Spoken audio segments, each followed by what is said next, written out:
Welcome to the Mind Games podcast. Today, we have my boy HECTICFRED join the couch.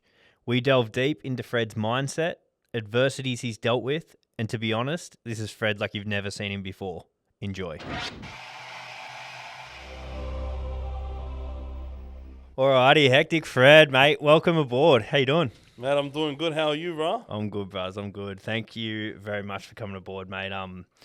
Super grateful for, I know, short notice. You jumped on, saved me for the week, gave me a bit of content before the cricket starts when I start ramp up a few of the cricketers. And funny enough, we're actually in your studio. Yeah, mate. I love this place. I haven't been in a couple of weeks, but I always said, let me be your wild card, bro. When you need me, summon me, bro. And here I am. He's the 18th man. We had a few torn hamstrings in the warm up, and Fred jumped aboard. But mate, how I normally start this, I'd kind of give the listeners a little bit of an idea just how we know each other. We're both lucky enough to get given an opportunity to jump on the Levels fan bunker by Justin, Luke, and Willie. Mate, connected from there. You kind of hit me up and were like, where are you posting stuff? I'm like, I've posted in about 3 years on Instagram. And you're like, mate, you got to start doing it. Gave me a bit of an opportunity to jump on your boys' podcast. We created a few shows off the back of that. And then, now this is created. So, mate, you're the one giving me that little bit of an extra push. Grateful for that. Yeah, I always say I hate wasted potential, and like Mitch was really good on the mic, and I'm like, man, I never heard of this guy before. Like, is he making any content? And I'm like, I started investigating him, and I didn't see anything, and I'm like, dude, how did this bloke even end up with me? I was like, so I started speaking to Mitch a bit more, and sort of tried to give him the kick up the ass to start making some content. And I'm a bit ruthless, and persistent when it comes to that. Usually I'm pretty chill and I don't try to force anything upon people, but I'm like, nah, Mitch should really be doing this. And he's like bringing up his age and how it's too late to start. I'm like, mate, it's never too late to start, bro. Campy started after his footy career was over. You know what I mean? And mate, I've just heard so many stories of people starting stuff late, like Colonel Sanders, mate. You know what I mean? Like, I love my KFC, but still, he started everything really late. So in my mind, it's like it's never too late to start, especially when it comes to social media. Mate, the camera and mic does not care how old you are.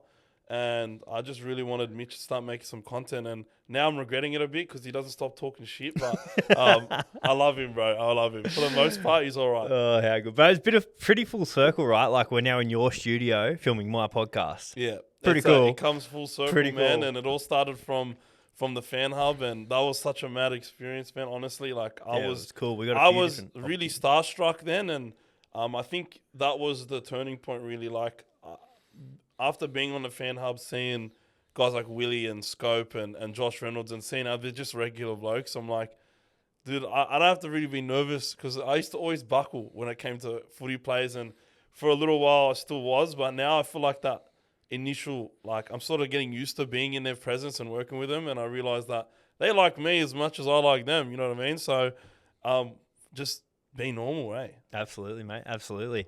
Mate, let's talk a little bit about you. So, HECTICFRED, from rumours have it, that's actually what it says on your birth certificate.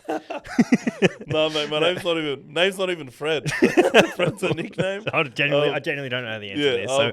My name is actually Farid, and everybody calls me Fred because my grandfather's also named Farid, and it's basically Fred in Arabic, right? It's just that's just the Arabian version of it, mate. And, And on our street, there was 2 more Farids, so it was like nobody's calling me Farid. Even my own parents call me Fred. The only time they would ever call me by my real name is my dad when he was pissed at me. I started realizing that my name is really good to say when you're angry. Farid, you know what I mean? That was my old man. Whenever he got pissed at me, I'm just hearing my full name. I'm like, oh shit, what do I do now? But Fred is just what I've always been called. The only people that call me my proper full name are my schoolmates, because it was my name on the roll. Yeah. And it's just how we came about. And there you go. Well, talk me through, how did HECTICFRED start? Dude, I used to love Bo Ryan and DJ Yella and just all his Bo No skits, right? And DJ Yella was I was in year 6, absolutely loving it, and I started saying hectic because Hectic of Bo boys Ryan. out in force. Breath Yeah. smells like garlic I sauce. know, but years before that, he was just DJ Yalla saying the word hectic, and I'm Yeah. like, I like that word, and I just ran with it. And someone, man, I still remember him. Like, in year 6, he called me HECTICFRED, and then when I was making my PlayStation name at 13 years old, I was like, Yeah, okay. HECTICFRED goes pretty mad, but it had like X's and the E's were 3s, and so it was XX 3 tick for thread X, you know what I mean? But HECTICFRED was the much simpler version that I came up with, you know, like it evolved over the years, and now it's just plain old HECTICFRED, but it's such a good name. Love it. Did you always, when you first made Instagram, were you HECTICFRED or did you have a different name? Always HECTICFRED. I didn't actually use Instagram until I was content creating. So Okay. I was always a Facebook guy. All my meme pages and everything there, but now I've transitioned over to Instagram. But yeah, HECTICFRED_. But I don't have the actual HECTICFRED name. Some random like NPC inactive account has the name HECTICFRED, and the guy's name is Ryan. I've tried reaching out to get the actual, because I got HECTICFRED_. I want the clean version, but it's not that big of a deal. I can't seem to get it, but HECTICFRED_ goes hard. Yeah, well, let's send us clip this up and send it out to him. Go on, Please, Ryan, bro. give us the Please, mate. give us the account. So okay, talk me through content creation. So you mentioned meme pages, different things. What my goal with today is to show the audience that there's a bit more to yelling at the screen and telling, swearing and just talking about how the dogs can't tackle. I want to show people the Fred I know, the hectic Fred I know, who's a little bit smarter, a little bit more behind the lens. So talk me through how you came up with a strategy around the content creation game and how that's kind of evolved. Yeah, so what happened was it all started, and I think my only regret is that I didn't start earlier. I tried to get into it when I was fresh out of high school at 18, and well, not even, I was 17, fresh out of high school, no camera, just me gaming. Gaming was always the thing that I loved doing the most. Are you any good? I'm pretty good. League of Legends, I got Diamond last season, so I'm a bit washed at the moment, but Diamond is top 2%. You may as well be speaking Arabic, bro. I don't know what that means. Diamond is like your rank. You sound like LeBron right now. What is that? But Diamond is like, you're like top 2% on the server, so or top 1%, something like that. So I got pretty high up. I love gaming, and it's something that my dad got me into when I was a kid. He was a big gamer as well. Literally was playing a game called Command & Conquer until like the week he passed away. He was playing at the hospital. He just loved it. It was his favorite pastime, my favorite pastime as well. Do you still play that game?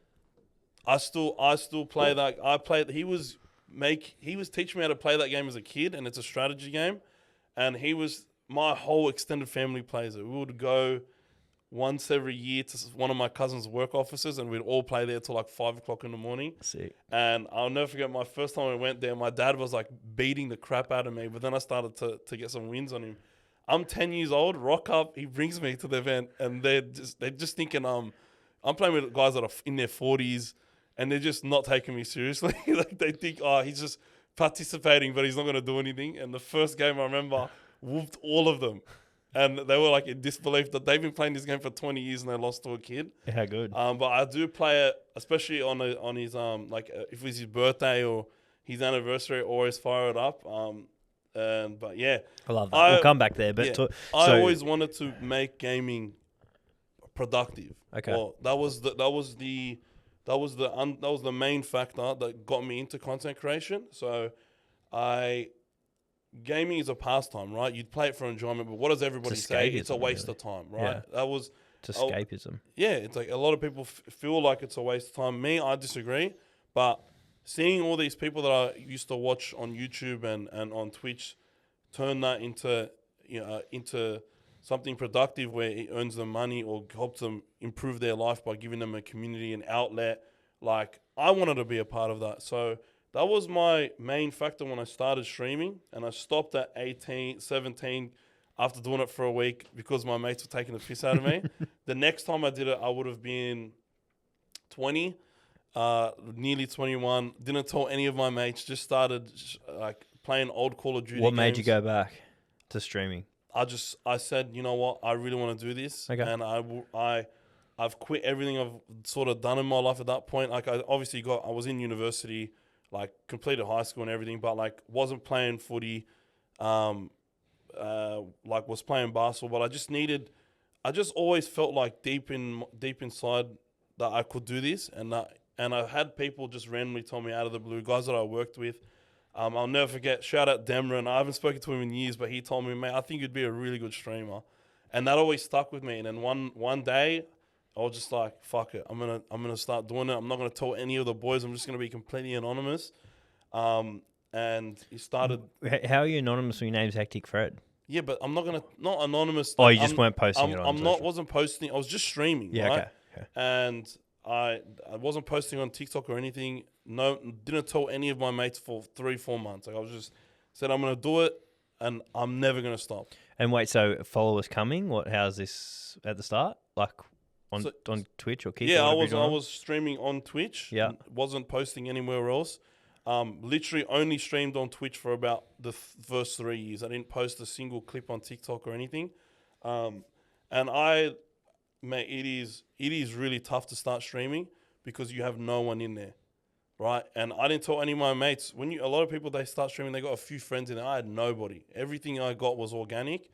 And I slowly just started honing my craft because you just... So did you get randoms pop on every now and then? Did you get excited when you get one on there? Oh, mate, you get so excited. And then they go away. And then it. you're like back to 3. And I'm like, okay, this is going to take a while. And that's why so many people quit so early because it's draining just talking to yourself. You know what I mean? Talking to yourself. So for someone who doesn't really understand the streaming side of it, so how do you monetize that? So the way it works is, so you stream and you get something called affiliate, where it's like you stream 20 hours over a month and average 3 viewers and have 50 followers, and Twitch will give you affiliate, which allows people to subscribe to you, in which you will get a 50% cut of the subscription fee. Which is people pay to subscribe to you. It's optional. It's optional, right? And they also have like donations, stuff like that. But basically, that's how you earn revenue. But it's obviously a very slow grind because you got to build that connection with the audience to get for them to even want to sub to you, right? Did you see Justin Bieber broke the record for the largest first stream ever? No, I didn't. Initially, it was Drake, I think. Yeah, Bieber streamed like yesterday or the day before. Oh, good on him, this week, yeah, and and he didn't tell anyone. He just did it. He just did it. He just did it, and it ended spreads up like being wildfire, man. But it's a crazy world, bro. It really is, and it's like the scale of it is massive. And even though I was always a consumer of shorter form content on YouTube, like I was never really into live streaming. And I still I rarely will watch a live stream for hours upon end, but so many people do, and I just really enjoyed streaming, right? And over time and over many years, I just got a lot better at it and improved, and I just was never satisfied, right? And then I was in lockdown 2, right before, we had just come out of the first lockdown. State of Origin was coming up. We were so G to watch it with the boys, and I probably averaged like 20 viewers around this time, which is pretty, it's really good for me. I was so stoked at the time. Never posted a clip on TikTok. I got to the point where, we're in the second lockdown, just started. I'm so mad because we're missing out on State of Origin. And I was like, I'm going to watch this game with my mates one way or another. Screw Gladys, right? That was my mentality. And I saw other people streaming rugby league on Twitch and not getting in trouble. And I said, you know what? I'm going to take a gamble. I'm going to take a risk. It might work for a couple of weeks, but I feel like I can do a better job than anyone else doing this. And I just streamed and put my first stream State of Origin. I think it was 2021 game 2. I think the Blues won from memory. And I posted my first clip, which was a disallowed try that Addo Carr had set up for Tommy Turbo. Was it a game in Perth? I can't remember which game it is, right? But I think it was game 1 or game 2. But basically, Addo Carr's just signed for the Dogs, so I'm glazing him. He's made a line break on the wing. I'm G'd up. I got nothing to celebrate at this point because we are the worst team in the league. It still are, but yeah, go on. See, waiting for it. Well, I gave him that one. Everyone's going to agree with you there. That was the alley.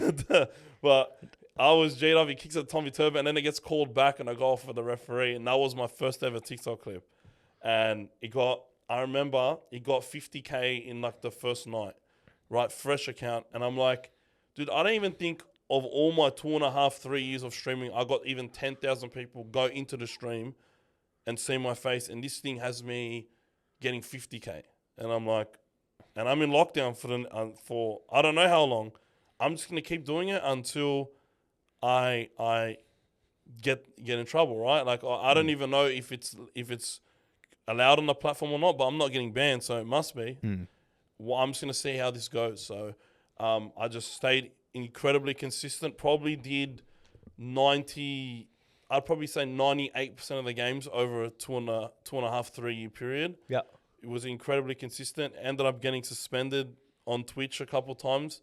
Then a new platform called Kick started. Was that for swearing or is it for showing the game the footage? game? Okay. Yeah. So it's like it violated their TOS. But then a new platform called Kick came about. So I went across to Kick, did it there for another year. Same thing ended up happening. But now I do it the legitimate way where there's no game in the background, but we just all come as a community, watch the games together, have a good time. And it makes those boring games where nothing's going on so much better because you just end up going on a tangent or you start talking about other things and it just makes it like you're watching the game with a big group of people and you're just having a good time. And that's exactly what I wanted. And I was averaging thousands, hundreds, sometimes even thousands of viewers over long periods of time. And whenever the Dogs played towards the back end of my tenure on Twitch and Kick, I was getting over 1,000 people watching with me. Whenever the Dogs were losing, probably went up to 1,400 towards the end. It's crazy. Just to interrupt you there. So did you understand the way, like as soon as you started posting on TikTok, you understood that was a way to drive traffic to your streams? Yeah, so I remember I was always watching YouTube videos of other streamers or other creators explaining ways to grow on as a streamer, right? And somebody said something on a video and it just resonated with me and I realized I was looking at it all wrong, right?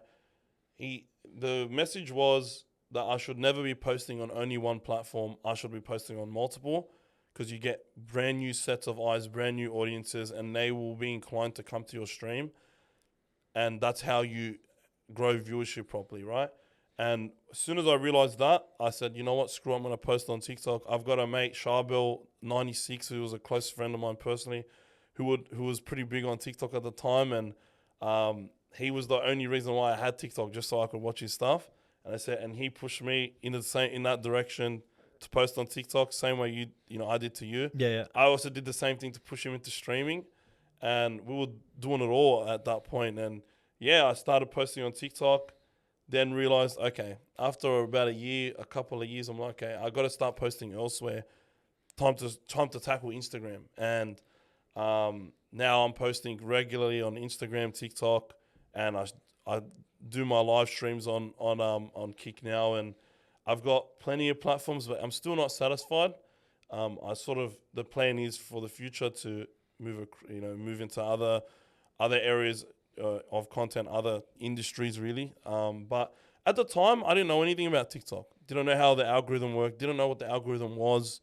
I just wanted to put my content out there to try and, even if I posted 10 videos and I got one guy into my stream, it was worth it. Yeah, for right? sure. Because it was one guy that wouldn't have seen me in the first place. And it ended up being a hell of a lot more than that. And man, it was a lot of fun streaming all these games with all these people, and then it's still a lot of fun now, even with 100. Yeah, cool. So with that, you did just mention a couple of things. Essentially, you still don't do that full time, which we are working on, but I just want to change the shape a little bit. Go for it. You do actually have a real job. Yes, I do. A real job. So despite what everyone may think, Fred completed a uni degree. He's a very smart man. He's the big brother of these guys in the group in the studio here. And he completed a degree of project management and now works full-time in project management. So talk us a little bit through that. Yeah, so my dad, and being a Lebanese guy living in Western Sydney, everyone around me is in the construction industry. So, or they're a lawyer and doctor. There's in construction, they're a lawyer, they're a doctor, or they're a drug dealer, right? And they're usually around two. Okay, just two of the three. two of the four options, So, but me, I was a straight shooter, so I was just always like destined to be in construction, and it was the right selection for me because I just had a wealth of knowledge around me. My dad was a mechanical engineer. In terms of he does mechanical HVAC, air conditioning, all that sort of stuff. had multiple builders in the family. Like, it just made so much sense to do it. And I got into university when I was still doing my HSC. Got in pretty early at Western, which is where I always wanted to go. Couldn't be bothered going to the city to go to university. I always wanted to stay closer to home in like Parramatta, you know. Got a degree I got a Bachelor of Construction Management. My dad was like, go do a master's. And I'm like, nah, not doing no master's. Go to get a job. I can go do my master's, Yeah, but you I'm still just can. delaying. You can do that for the rest of your life. Yeah, I can do it whenever I want if I need it, but I really don't need it. I just need to get a job. Like, I had an internship at the time, but lost it in COVID, and then and just found a junior gig as a project coordinator and estimator, and I just grew into that role. And I could have gone down the project management route, which is obviously it's very lucrative, but it's also incredibly stressful and very time consuming, right? And work-life balance does not exist in construction project management. It just does not. I've seen it all around me. Even my university lecturers were telling me, if you want to have, like, one lecturer literally told me, if you want to have a happy marriage, wife and kids and white picket fence, don't do project management. And that always stuck with me, because I'm like, I reckon I can do it. And then I saw all of these PMs around me, they're just permanently stressed. Yeah, okay. And then I was a junior PM, and I was like constantly taking the work home with me. And I was just like, I can go in this route, or I can go the cushy route, which was estimating, right?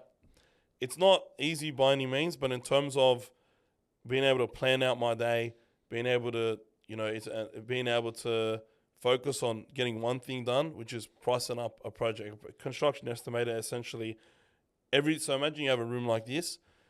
Everything in this room has to be built. And before you actually build it, in reality, you have to build it. You have to build it before the job's even done, so you know how much everything's going to cost. Yeah. So you know exactly how much this wall paneling is going to cost, how much the carpet's going to cost. So you need to measure everything out, and you need to go and either price it up yourself, as if we're going to do it, or you find someone that can do it and get the best price, and then you add your markup on top of it, right? Of course, yeah. And so we'll build an entire project on a computer, and then be up against everyone else doing the same thing. So it's called a tender, right? Yeah, I know. Some people, a lot like tenders are in a lot of industry, but in terms of construction, I'm obviously trying to win the job. So I've got to price against all the competition as well. And it's all about where can you find, not shortcuts, but where can you find opportunities that everybody else can't, right?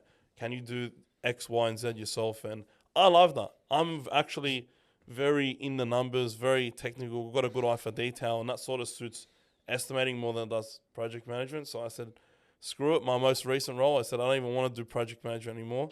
I just want to do estimating, and then that will give me that work-life balance that I need to be able to do something else on the side, which is obviously when you think about it now, is there many lessons that you learned in one university, two in your current day-to-day that sort of cross over within content creation? Oh, big time. Time management being number one, I think, in estimating. Are you a big to-do list guy? How you talk me through? Yeah, like I think I know, so I sort of plan out my week and what is high priority, low priority. My boss currently, he helped me out with that a lot.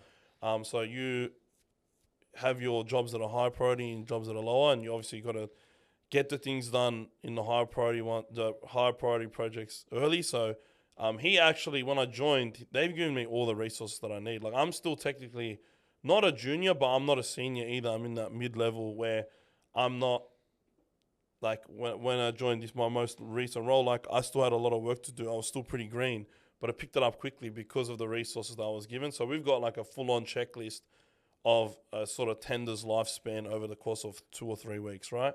And I was following that at first, and then obviously you tweak it to suit your skills, right? Yeah. I have a sort of repeatable process that I can apply to everything, and it's obviously something that you can just keep adding things to and taking away from, and you can call it a to-do list, but it's really a routine for me.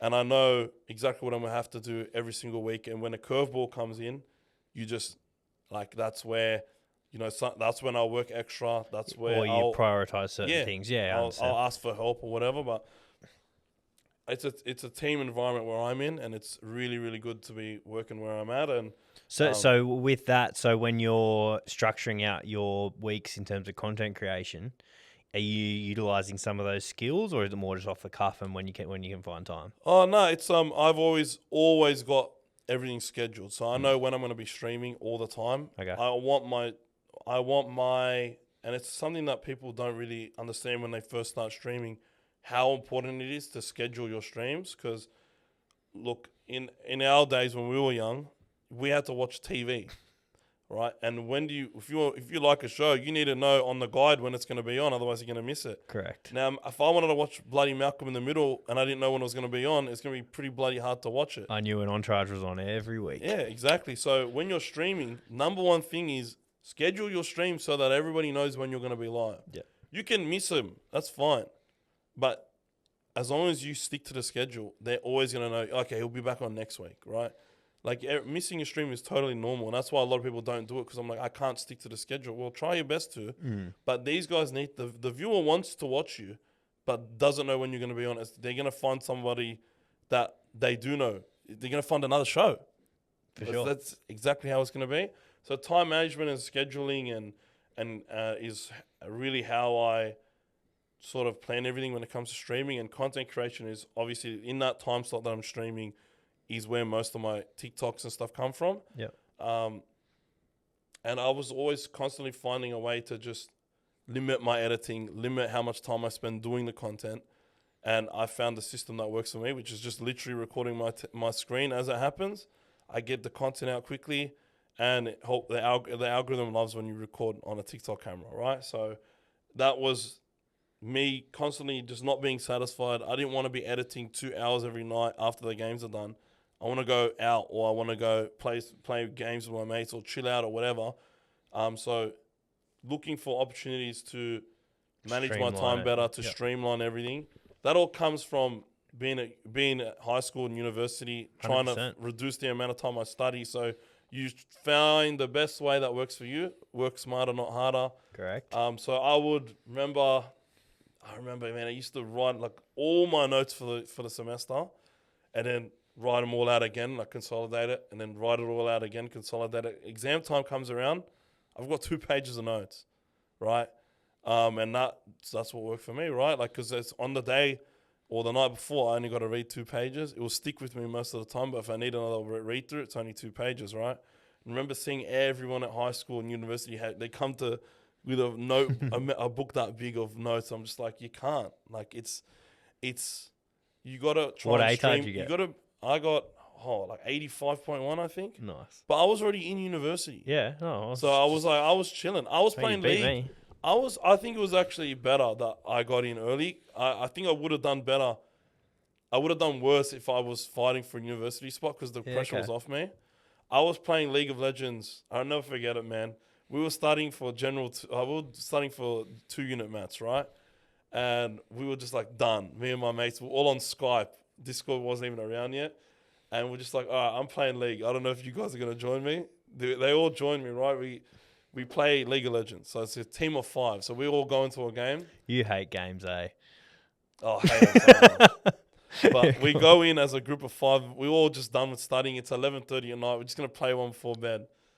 We go into the game, and we're versing another group of 5 of our mates in our U group who have also done the same thing, have the same exam tomorrow. And I just feel like that helped me. Being chill, being relaxed. I'm just like, so what? If I screw up, I'm still in university. That's all that matters. And that was when my dad finally got off my back. He used to put so much pressure on me. And as soon as I got into university, he was just like a little puffy dog, man. My relationship with my old man got so much better after that as well, because he was proud of me that I got into university doing construction. He could flex that with all of the family. Love it. He's going into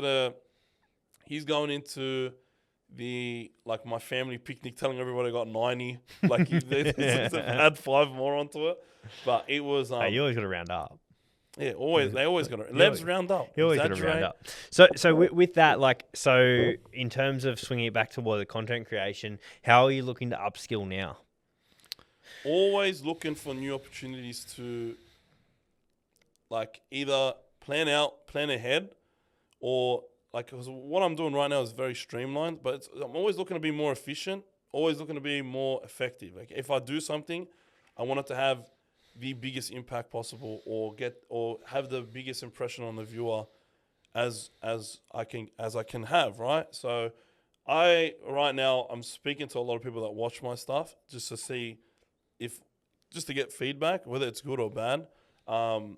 And just honestly, like the thing I'm doing the most now is trying to speak to the community just in general. Like if I get a DM or a message request on Instagram or TikTok, like they're not a viewer to me. They're like a person, right? And they really enjoy my content, and I try to interact with them as much as possible to see, either what they like, just get to know them as a person whenever I can. It's hard to do it with everybody, but constantly building that relationship with the viewer means like I get a lot out of it, they get a lot out of it, and I make a new friend. And then you never know, like I've gotten so many opportunities to improve what I'm doing already just by speaking to people without them even realizing. So that's one thing I'm doing, and obviously we've been through this a bit, planning what's to come in the future, right? Is there a way that this can be like my full-time thing one day? Now, much as I don't want to do that because I've already put so much time and effort into getting to where I am now career-wise, it comes a time where you have to make a decision, whether it's in a year or whether it's in 5 years. I don't know, but it's about being ready for it. And there's a few things that I need to do before I even really consider it. And and I've made some goals, some of them financial, some of them the goals for myself as a person that I can say, yes, I'm ready emotionally, mentally to make this move to full-time content creation. I'm ready financially. Am I covered if it doesn't work out? So then if I am, there's that stress about, did I make the right decision, goes away, right? And that's just, I like to think ahead and plan ahead. Love it. Was there a certain point that you got to where you were like, like this could be something I could do full time? Was that this year? Was it last year? Like how did that? It was always like so from ball from, one, from the beginning, I knew that this was something that, like, I'm gonna see this through all the way, and I will do this full time. It wasn't. So do you want to know what's cool about that? Yeah, go for it. Pretty much every top end sports person I know, from the moment they've sort of taken it up, it's like, I'm gonna play for Australia. I'm gonna play NRL. I'm gonna play cricket for Australia. Like that's the mindset they've always had, and you've had that same thing with content creation, right? Yeah, and where did I get that from? Sport. From sport, and my sport idol, which is Kobe Bryant. Love it, Mamba mentality. This was the only thing I ever truly had the Mamba mentality for. I knew I was built for this stuff. I knew that my personality, how I came to be this person that I am. I was a shy, quiet kid. Like super quiet. You were quiet. Quiet. Fred, I was mega shy, bro. Like especially in primary Fred, school. you've been walking around calling yourself big sexy. You ain't quiet. That's just not true at all. All right, they called me Big Chungus for one basketball season. That's it, mate. It was on the back of my jersey, but I was mega shy, and still part of me is shy. Yeah. Like you boys seen it around, like Matty Bird and stuff. Like I was. Yeah, you shit like, yourself. I shit myself, mate. Now I'm not going. Like now it's definitely. Speaking of, should we go get Mary's? Oh, don't tempt me, man. But no, that's the mentality I had when it came to streaming, and I said, screw it. This is what I'm gonna have the Mamba mentality towards, right? I will be successful. Positive reinforcement all the time. Never. I might make it. It's always I will make it, and that's the biggest thing for me. And this was really the only thing I ever truly had that mindset for. Love it. Which is then I'm reaping the rewards now for it, right? Mate. Never with the gym, never. But now I'm carrying that mentality that I've kept with content creation over to everything that I want to do in my future. Mate, I love this. I knew we'd dig a little bit deeper. I didn't know you'd go like that. That was sick. That is mind games. That's what I want to get to. That's great. And it's things like this that help plant that seed in the first place. Yep. Hearing other athletes talk about it. And, mate, we even had Chad, right, on League Lads, and even he said he always knew that he was going to go to the top, and that's what he did. He made it to the best of the world, NRL, and I want to make it to the best of the world doing what I'm doing. And even if I'm not the best of the world, that's fine. I'm just never.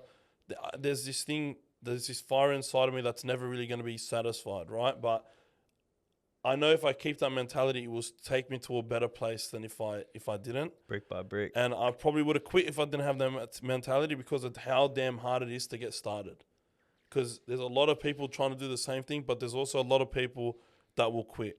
100%. And like, well, look at when we're talking to that. So obviously, I'll change it up a little bit. But what I want to talk about is a bit of adversity and resilience. So you spoke about sport a little bit. I don't know too much about your sporting career. I do know you've had a couple of injuries.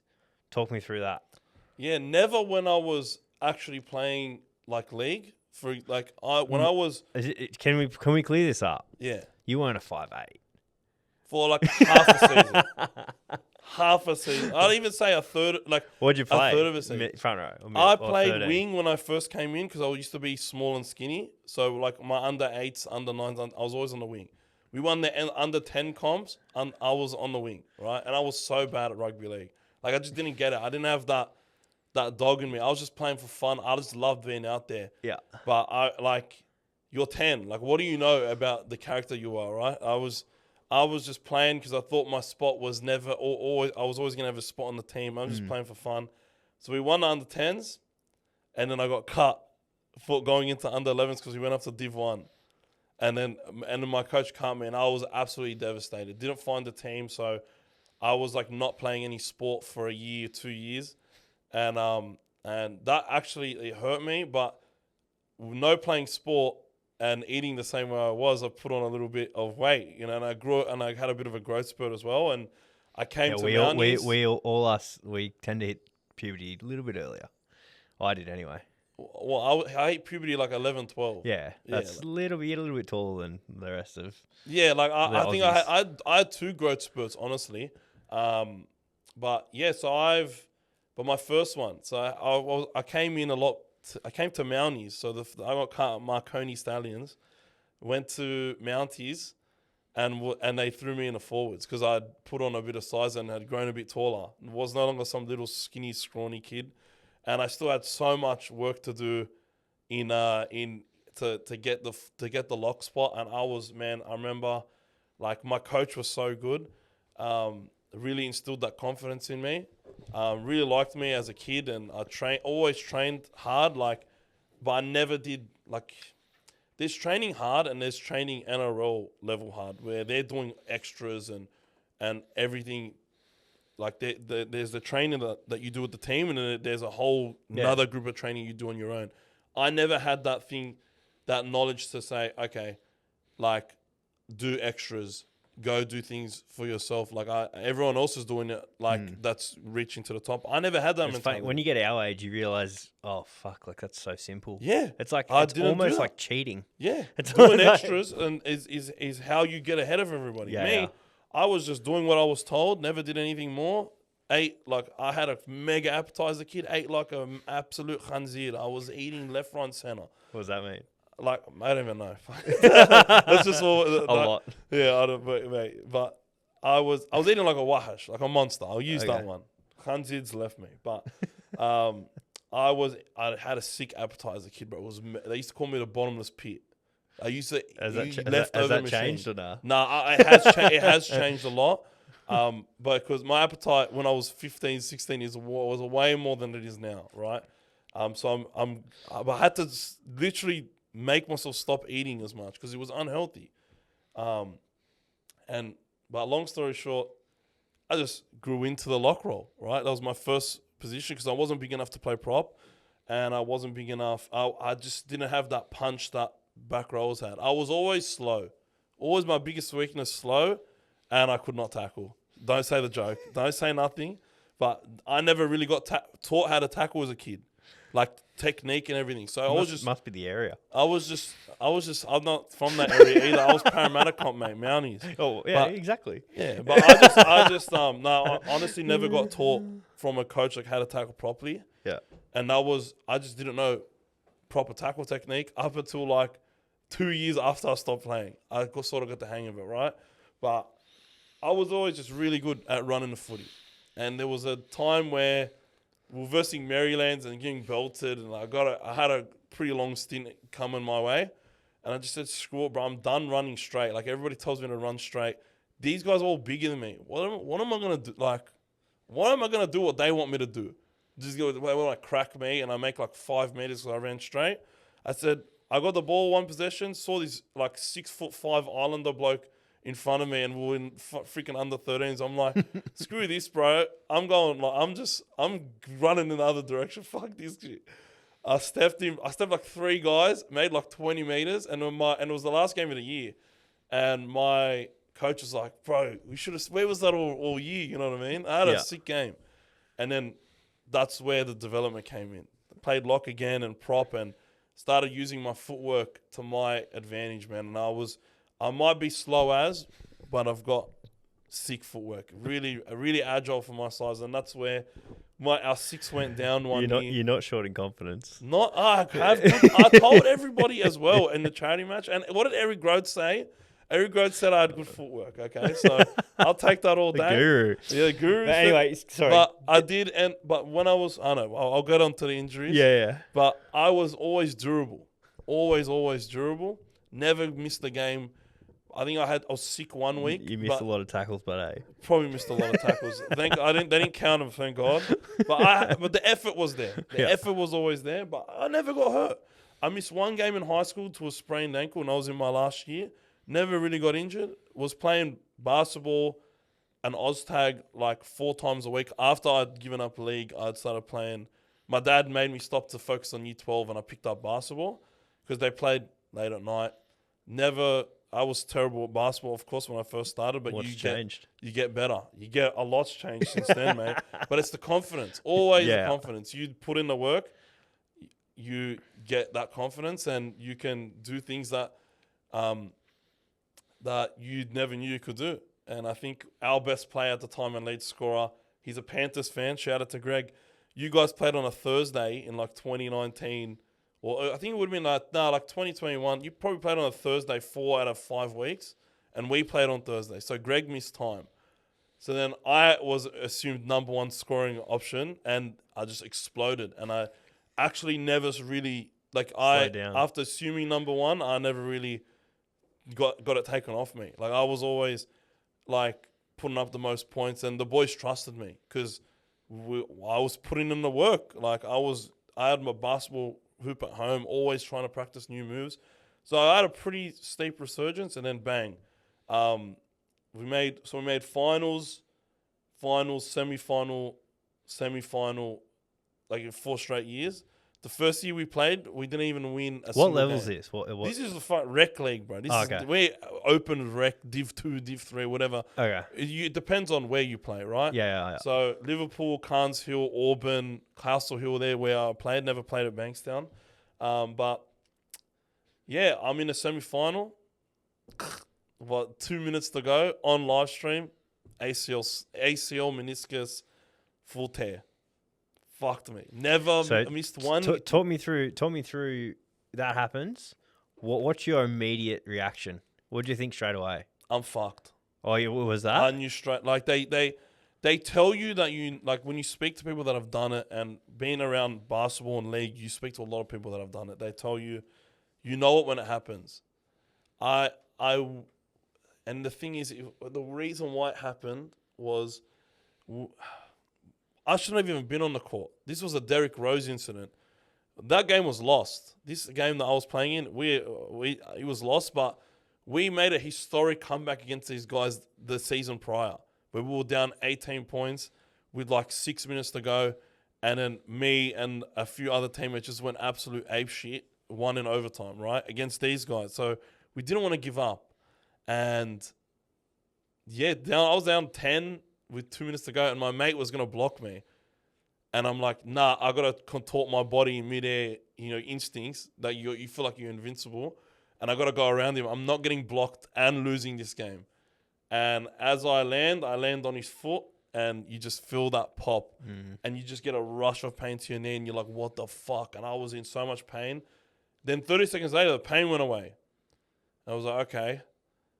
And I got up on my own accord because I didn't want to get carried off the court or nothing. I took one step and my knee just buckled. And that was still the most painful thing I've ever been through in my life. That one step. Fuck. And the boys helped shoulder me off. Never leaving in a stretcher or a wheelchair or nothing like that. Fuck off. 4 But, beers. yeah, I'm not doing that. Definitely not to go to the toilet. But yeah, I just wanted to at least walk off on my own accord. And yeah, I was out. I was heartbroken. Yeah. Absolutely heartbroken. How old are you here? 20. I'm 22. So you finish uni? I was in my last year. Yeah, I'd finished uni. So you had a job or no? I was working, yeah. Yeah, okay. Working full time. So what happened there? You working from home? What's the Yeah, I next worked from steps? home for a couple of weeks. Yeah. They told me at first that it wasn't a torn ACL and meniscus. They said it was knee effusion, like water on the knee, and they'll be all right. I said, I believed the doctor, right? And then 4 weeks later, it's not any better. I went to work when I could like sort of walk properly and get off the crutches. Yeah. Because I was driving to Windsor. That's where I was working. So it was like a 50-minute drive. And yeah, it was going through surgery 2 years later because I was 23. I was 23 years old. And this is why I remember it now. Because you can be I had private healthcare under my mum's name, and you have it until you're 23 years old. I did this injury 23 in 2 weeks. So you didn't have private healthcare? Didn't have private healthcare. No. So I was saying, I went and they said, public health system, you'll be waiting 12 to 18 months. 3 or 6 months in, they said it's still going to be a while. And I said, how long is the wait period if I just get private? And they said it's a year for pre-existing injury. So then I just got private healthcare. Did it that way. And then, but did the surgery, rehab, everything, and did it again. yeah, that's what I was going to get to. So at the charity match, right? Playing a charity rugby league match. Yep. Everybody told me, don't do it, Freddie. Like, why are you going to play rugby league again? But I never wanted to leave rugby league. I sort of got forced to because it was just not worth the headache from my old man, you know. And I just wanted to play so bad. And not being able to play the 2 years prior and coaching, I just wanted to be out there on the field because I knew it'd be a lot of fun, and I knew obviously I have confidence in my abilities that I'll do pretty well. And I said, if I do tear it again, is there any better way? Is there any better cause to be risking it for, like for charity? Like if I do my ACL for charity, oh well, yeah, it's for bloody charity. I'll spill blood for them all day. Love it. I'll spill blood for a good cause all the time. I'll go through some pain because all the people like that they're going through brain cancer. They got it's like I'm playing for Mark Hughes Foundation, but there was also the Goanna Academy. There's also Ronald McDonald House the years prior. Like these kids these guys have it way worse than me. I can't go out at the field walk because I'm scared to get injured. Like that's not. I never want to not do something because I'm scared. Yeah. Like if I want to play, I want to play. That's it. So I got out on that field and I was in absolute heaven. Like when I came off for my first stint, I was absolutely buggered because we were up big as well, and I had a pretty good carry. So my first carry was on the line. I got hammered by like 4 blokes. Nick Stratosphere got me really good. They call him the Stratosphere. I can't remember what his first name is. He got me pretty good. And then my second run, Todd Carney, he just got out of the way. I had my second run was what I posted, probably my only highlight. It was really good. And then I came off that bench and I literally said, like, I came back onto the bench and told everyone, man, I'm in absolute heaven. I miss this so much. And my second stint, I copped a bit. I didn't know what happened at the time. I just felt a pop in my knee. Nowhere near as painful as last time, but I was like, this isn't right. I shouldn't be feeling this. I haven't felt this level, that pop in ages. So I'm like, and I've taken a few steps and it's hurting me. So I'm like, okay, I got to come off. But I'm like, I didn't think I tore my ACL again because it was way less pain this time. Yeah. And way more stability than I had before. And they did the Lockmans on me. And they give me the look. And I was like, oh, you're fucking kidding me. Like, again? Like, why now? Like, I didn't know how it happened. Obviously, watching it back, I saw what happened. Copped a bit of friendly fire contact to the back of my knee from Brad Takaranga. Not his fault. He just it's a fast game, mate. Yeah, Shit yeah. happens. But it's just I didn't know what the fuck happened. I was devastated, man. But I still held some hope that it wasn't super bad. Like, because they said obviously you need to go for scans, but you're not playing again. That's what my physio said, and he's my regular physio now. But Trademark Sport also starting to be a physio. He wanted to do the Lockmans on me, and this is when I knew there was something wrong again, like really wrong. His look that he gave me, he's done the Lockmans, no. and he did that, and I'm like, oh, you're fucking kidding me, bro. And I was in tears in the sheds. Yeah. Half time rolled around, everybody's doing the halftime talk, and I'm fucked, like mentally, because I'm just like, there's no way I have to do all this shit again. Like I never trained consistently my fucking life, bro. Yeah. Like in the the gym and rehabs. shit. This is the one time I did it, and I put in all the hard yards, and I was running and to get ready for the game. I hate running, bro. Hate running. Worst. But I wanted to be ready for it. And it broke me. I was ruined my whole night because all I could think of was Yeah. So tell ACL tear. me, in this period, is this around when you're starting to ramp up the streaming?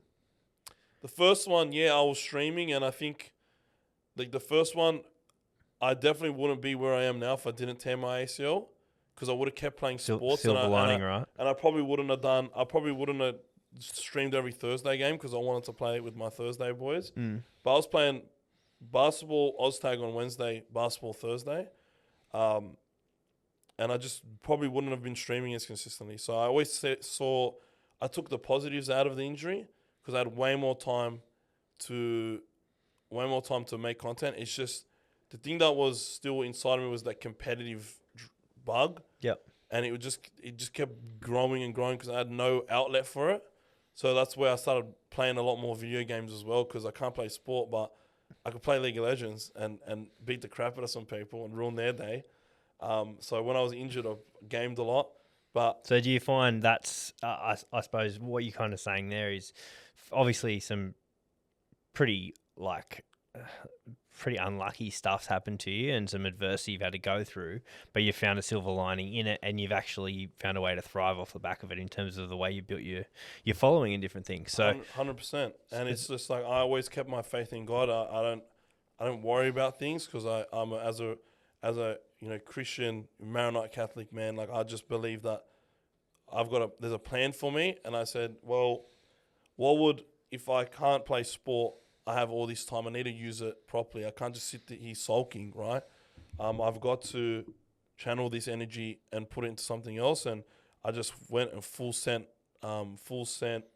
content creation and never looked back. And although my main goal right now is to get back on the field and get back on the court, and really, yeah, like even if it's just on the charity match on the field, once a year, I just want to be on the field once a year, and I want to be on the court at least once a week. Nice. Because I hate life without sport. I played sport for 20 years of my life, pretty much, and it sucks that I can't play at the moment. And even though this ACL wasn't a full tear, thankfully, it was a near full tear, so it's still going to require a ton of rehab. And this time around, it really did break me a bit, and I started off really well in terms of the rehab, and then fell off a cliff.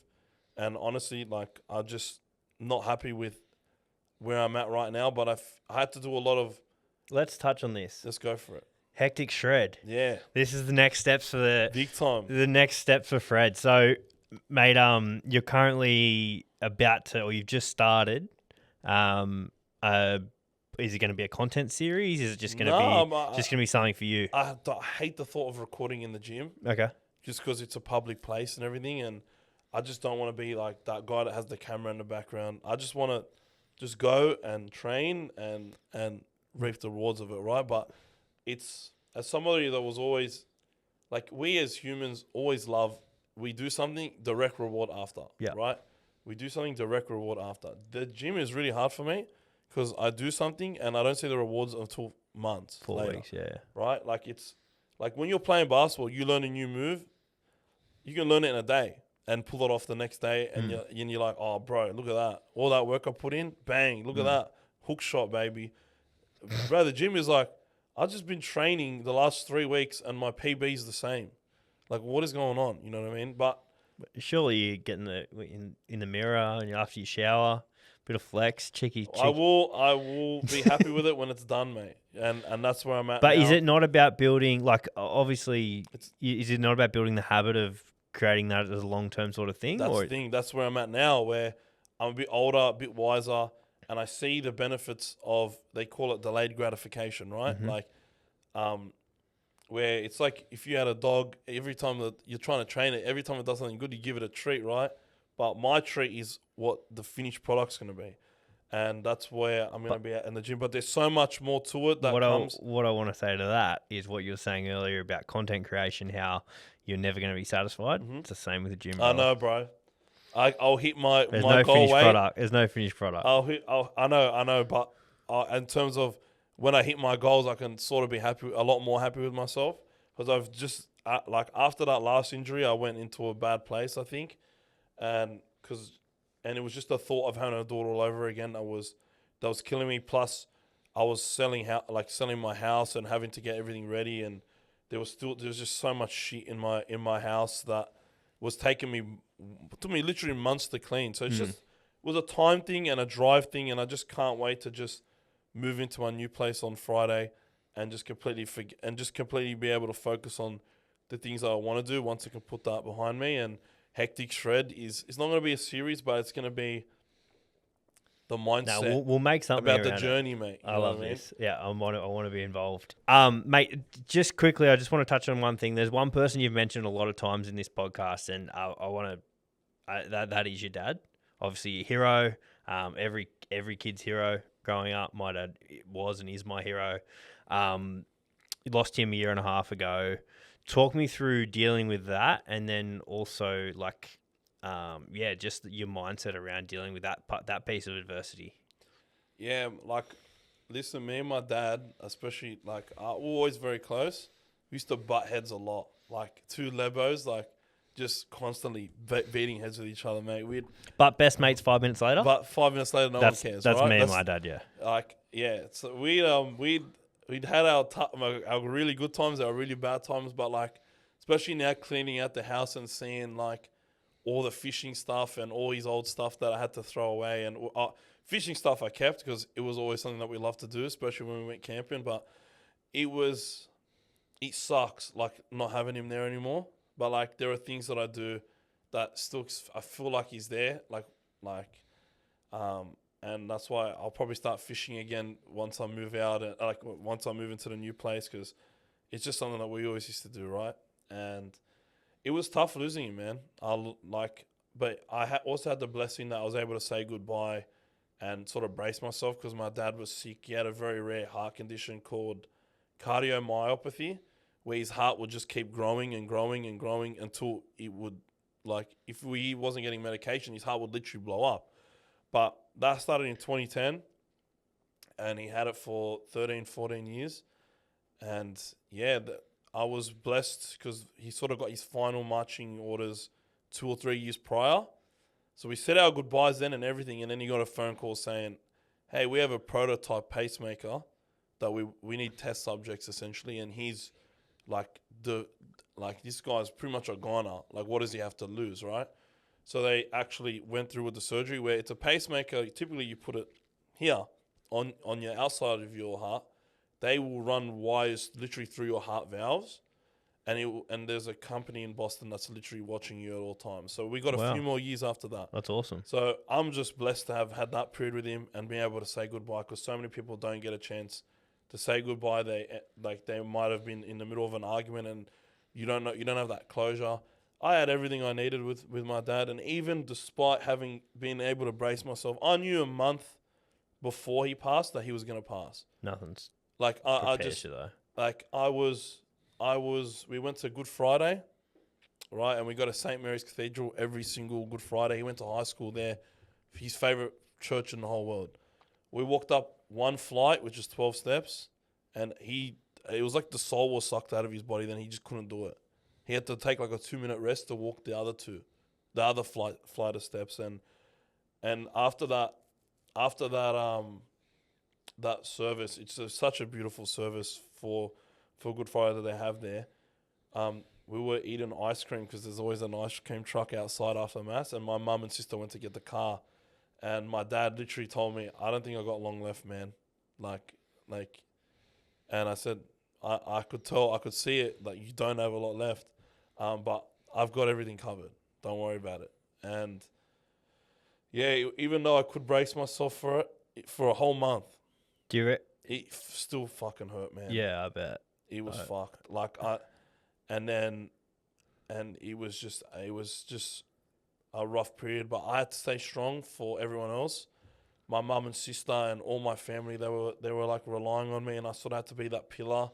Do you think that promise you made him, saying you got it covered, that actually gave you a bit of strength in terms of dealing with it as well and helping your family? Big time. But and it was the last thing I ever said to him as well. Like, when he was on his deathbed, it was like he was on machines to keep him and medication to keep him comfortable. So it probably would have been 3 a.m, and we're just listening to him breathe. And I'm just like, my auntie for the few hours his last few hours kept saying, he's waiting for something. And it was like 3 o'clock in the morning, man, at St. Vincent, St. Mary's, and St. Vincent's. And I basically said, you can go now, man. Like, I didn't want to listen to his final breath at that point because it wasn't going to change anything. So I said my goodbyes, took my sister out, said, you can go now, man. I've got everything covered. And I got into the car, drove from it was legit 2 minutes, man. I drove from St. Vinny's to the lights at South Dowling Street, and that's when I got the call. And I turned around, and my life changed from that day, man. And life's never really, even though it's been 1.5 years now, life's never really hit the same since he's gone. But it's something that a lot of people have to go through, and I would much rather he go first than I go before he does, because seeing how it impacted my grandfather was like, he just doesn't want to be here anymore. It sucks, but like, I had to just be a man and endure it and make sure that I was there for everybody, and I dealt with it in a corner away from everybody, because I just didn't want to show any emotion or signs of weakness in front of everyone else, because I just had to make it seem like I had it all together. And I actually didn't want to stop streaming. I actually wanted to keep going. My parents, like my mum and all my family, were like, "What the fuck's wrong with you, bro? Like, you can't do it this week." Like, Dogs were versus Newcastle. I wanted my revenge after they belted us 66-0. A few teams have done that to you, to be fair. Manly as well, yeah. But I wanted my revenge. Didn't end up streaming it, but the week after, straight back into it, because it was my outlet to forget about it all, footy. And I had plans for that off-season to go into food stuff and diversify my content and everything. And I realized when the football was over, I streamed for like 2 more weeks, and I realized, bro, I'm fucked. Like, mentally, I'm fucked, because footy's over now. Like, that was my escape, and now I've got no escape. So now all those feelings are hitting me now, whereas everybody else sort of had made that progress. It was now time for me to make that progress. So I took the whole last off-season off, and also what added to it all was I was in a relationship at the time, and literally a month after, like 5 weeks after my dad passed, like, my relationship ended as well. And I initiated it, and it was such a tough decision to do for me, because she was with me through those tough times. But I just think, like, when you go through a traumatic event, there's no rose-tinted glasses anymore. And I just saw that, I didn't really see a future in that relationship anymore. And I felt like if my dad didn't pass away at the time, I probably wouldn't have seen the things that was wrong with it, right? But having to end the relationship that I was in for a year, 5 weeks after my dad passed, it was like I lost my dad and my best friend. And I just had a lot of healing that I had to do. But I didn't want to I would be selfish for me to think I don't have a future and waste my time barking up a dead tree, right? So it was the best thing for me and my partner at the time to just break things up. But that was the toughest time of my life by a country mile, because I lost my dad and I lost the person I thought I was going to spend the rest of my life with, right? Yeah. That's why I even get into a relationship in the first place, is marriage or bust. I don't want to fuck around. I don't want to do any of this bullshit. I just want to go and find my person and spend the rest of my life with them. And everything I do is to make myself a better man, to be able to have that one day. And if there's anything else I have the Mamba mentality for, it's the fact that I will get married, I will have a family, and I will live a good life well into my way past where I'm at now. And that's my goal, is to find the person that's going to get me into heaven. I want to find the person that I can help get into heaven as well, and just live a good life. And that's the thing I got the Mamba mentality for as well. But obviously, if I lose the weight of it, it will probably help. But that was the toughest period of my life. And mate, I love it. That's like, I just had to let you go there, because that was, I don't really have anything to sort of add. That was awesome. That was great. So thank you for sharing that. No worries, man. And as I said, my condolences with it all. Obviously, you're now one foot in front of the other. You're rocking and rolling again. You're killing work, and you're killing the content game. You're the most followed person on TikTok outside of the NRL and the NRL on 9 account, I believe. So, that's what I've been telling people. That's what I've been telling people. But anyway, some of the footy teams as well, I think. But I'm one man. You are. What I want to touch on just quickly. Let's just wrap this a little bit quickly. Support networks. So obviously, during that period, you touched a little bit on. You were dealing with it in your own way. Who are you dealing with? Who are your support networks now? Like, if you have stuff to do with league lads, or if you have stuff to do at work, or where are you different, and how do you find those people? Yeah, my mum is my biggest support network. She's always there for me. Hectic mum. Like, my dad was also massive for me, and losing him was big. So it just means I instill more trust into my mum. I've got a lot of uncles and aunties and a big, extended family around me that always have my back. And the boys, like, I've got multiple friendship groups. Some boys went to high school with, boys that I met after high school. In the off season, every single Friday night, I'm at the same friend's house pretty much with the same group of boys, and we're everyone's support network, and we just always have each other's back. And the best thing about this group is nobody's afraid. Like, no one will ever sugarcoat anything for you. They will grill you if you need to be grilled. I will grill my mates big time. Like, my mate Johnny will know he doesn't get, I'm super hard on him like my dad was to me, because I know it's what he needs to hear, right? And we all got each other's back, and we will all be there for each other, and we will not bullshit one another. And I think that's what a lot of people don't really have in their life. And sometimes you're with people who are constantly validating what you're doing, even though it's wrong. And I don't see that as true friendship, right? If I saw you doing some dumb shit, I'll tell you to pull your head in. And some people don't listen, but over a long period of time, like, I can't, whether they listen or not, I can't be a true friend and not tell you what you need to hear from my end, right? Sometimes it's harsh, and I'm not always right, but it's what our duty is as a true friend, to make sure that you are there to support your mates in any way, shape, or form, and they reciprocate, right? Yeah. And I have plenty of support networks, man, and they've helped me get through things that I never thought I'd be able to get through in my life. And my sister as well, she's always got my back. I've always got hers. But I'm blessed, absolutely blessed to have so many people I can rely on. But it's also the fact that they can all rely on me, and I will always try my best to be there for them. And my old man was the exact same, and that's why there were so many people at his funeral that they ran out of food, and it was the first funeral in like 25 years that they ran out of food. Wow! Like, they were telling the hearse driver to essentially, like, slow down, like, stall us, because when we got there was no food. Wow! Had to go restock for us, coming back from the cemetery. Yeah. But my dad put in so much effort to be a good friend and be a good family member, right? he'd go visit everybody, even though we live out west and everyone lives in Earlwood. He'd go visit so many people, take me along with him, and they returned the favor. And it was honestly just so heartwarming to see so many people there, right? It's awesome, mate. And I love I it. would that's the legacy you want to, 100%. that everybody wants to have. One of my man. good mates has a good saying. I just want to sell at my funeral. Yeah, exactly. I love His that. was beyond sold out. That's so good. That's so good. Mate, I really appreciate this. This has been absolutely awesome. I know that we've shown the world a different side of Hectic Fred. Yeah. Or how do you say your real name? Farid. Farid. Or Farid. Yeah. Mate, I've got 3 quick questions. Fire away, 16-year-old Hectic Fred walks through the door. What are you telling him? Strap yourself in, bro. Dogs aren't going to be winning anytime soon. I'll tell him. Amen. That'll do it. Thanks, guys. I'll tell him buy Bitcoin.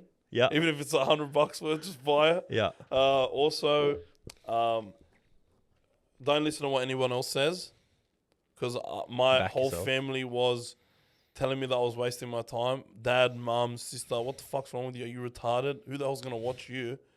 Next minute, look where I'm Everyone. at now, right? So Everyone. don't listen to anybody, and be the man that you want to be, and stay true to yourself. But I still did that. So, but I'll just make sure that I had to make sure that this version of Freddie, 16-year-old Freddie, knows that. Love it. That's what I want to. Awesome. That's what I tell him. What's your favorite cheat meal? Fuck. I gotta think. You know what? My favorite dish is Singapore noodles I know, but I could tell a little story about it if you'd like. I can think of a better one for you. Where'd you meet your Pookie Bear? Mary's. That probably is my favorite. That probably is my favorite cheat meal, because I can never go to that place ever again and not go to Mary's. Yeah. So, and mate, I said fuck that. Every burger, time I take get it, the I send photo. you a photo as Yeah, well. you fucking bastard. And the fried chicken is amazing, It's the bro. best. But honestly, like if I'm really hungry, I will go and grab the same meal from KFC every single time. I get a zinger box, extra burger.